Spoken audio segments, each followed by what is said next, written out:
Arsenal are currently in a title race with Liverpool and Manchester City. They have been great so far this season, and the evolution of this Arsenal team has been notable, transitioning from an attacking focused mindset last season to a more pragmatic and defensively strong approach this season. Arteta's team is currently conceding 0.95 goals per game compared to last season's average of 1.13 goals per game. This marks a percentage decrease of 16%. This is a significant improvement, helped by additions to the team such as Declan Rice and David Raya. But at what cost has this come? The team is facing a challenge as key attackers like Martin Odegaard and Gabriel Jesus have found it difficult to score and assist this season, with both players having a percentage drop-off of 32% and 21% in the Premier League respectively. But the forward that has been most significantly affected is Gabriel Martinelli, Arsenal's top goal scorer last season. Martinelli's goal contribution per game has reduced by 37%, going from an average of 0.65 to 0.41. In this video, we will talk about the changes that have occurred, how Gabriel Martinelli has been affected, and what effect this is likely going to have on Arsenal's title charge. So, let's look into the data. First up, 33 players have scored more goals than Gabriel Martinelli's 5 Premier League goals. Similarly, 68 players have assisted more than him.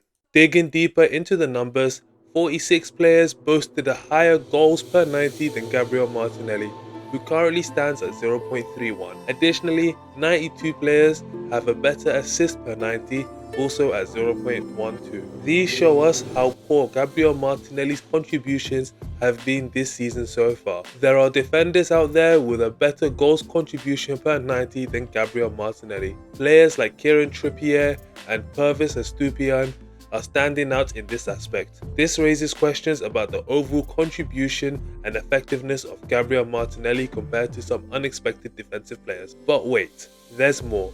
Even players who might have not been performing up to expectations, being called flops, such as Darwin Núñez and Nicholas Jackson, have managed to outshine Gabriel Martinelli in terms of goals and assists. Even Neal Maupay has contributed more per 90. So, why might this be happening? Let's delve into a couple of reasons. The first reason we're going to look at is that it appears that Gabriel Martinelli plays a more wider and more creative role than perhaps expected. He is being asked to play a more traditional winger role compared to the inside forward role of last year. Purely from the eye test, you can see that Martinelli is getting more of the ball this year.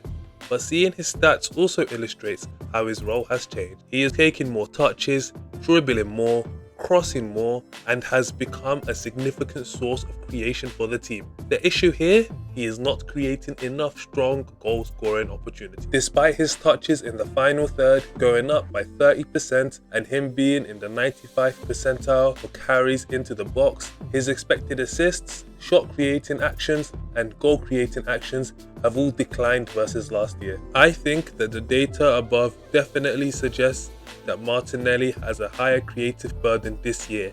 The issue is that he is not delivering and he needs to increase his output on the ball. For example, he is taking more amounts of touches in the opposition area per 90 as Saka, but is producing less shot creating actions, key passes, and a lower quality of chances. A fairly harsh comparison versus Arsenal's best playmaker, but it shows that there is room for improvement as he is in the 50 to 56th percentile for these stats, but in the 90th percentiles when it comes to having the ball in and around this area. The other problem that Gabriel Martinelli is having is that the quality of support he is receiving is lower and he is not getting as many big chances. He does not seem to be getting into as many good goal scoring opportunities. We can see that his expected goal stat is down and the amount of shots he is taking has also gone down. Last season, Martinelli took on average 1.9 touches for each goal that he scored. Wham bam, thank you ma'am was generally the process. The stats suggest that he's receiving the ball higher and wider, with his take-ons per 90 increasing by 28% and his touches increasing by 26%. This suggests that he has more barriers between him and the goal when he gets on the ball this season. It suggests that he is in less scenarios where he can go touch and bang which is something I'd agree with based upon the eye test again. This is something that is being exaggerated with more teams playing a low block against Arsenal. He has to beat more players and central areas are more flooded. Looking at understat, something that can be noted is that when comparing this season to last season, the variety of shots Martinelli is taking has significantly decreased. In the 23-24 screenshot below, you can see that the majority of his open play shots are being taken from the left hand side, whereas last season he was popping all over the place and the majority of his goals came from central areas. This is something he is not getting into as much this season, potentially as a result of him being more responsible for stretching the pitch. Looking at the heat map of players, we can see that last season, Xhaka predominantly spent most of the match on the left hand side. This meant that there was always a double team going on. Havertz, however, seems to be floating all over the attacking half. This is leading to Martinelli being a bit more isolated and being asked to do a lot more, especially when Zinchenko is unlikely to provide an overlapping run as he goes into the midfield as an inverted fullback. Competing in a title race that includes Manchester City means that Arsenal Football Club can't have any weaknesses within their team. Arsenal need a solution from Mikel Arteta, and with Gabriel Martinelli, he holds the keys to Arsenal's success. Arteta is addressing the Martinelli situation by strategically placing him as the furthest forward in certain games. If you look at the last 5 games Arsenal played, you can see a strong correlation between the games that Martinelli did and did not score in. It's quite simple. The games he was furthest forward, he scored. Arteta has found the perfect solution.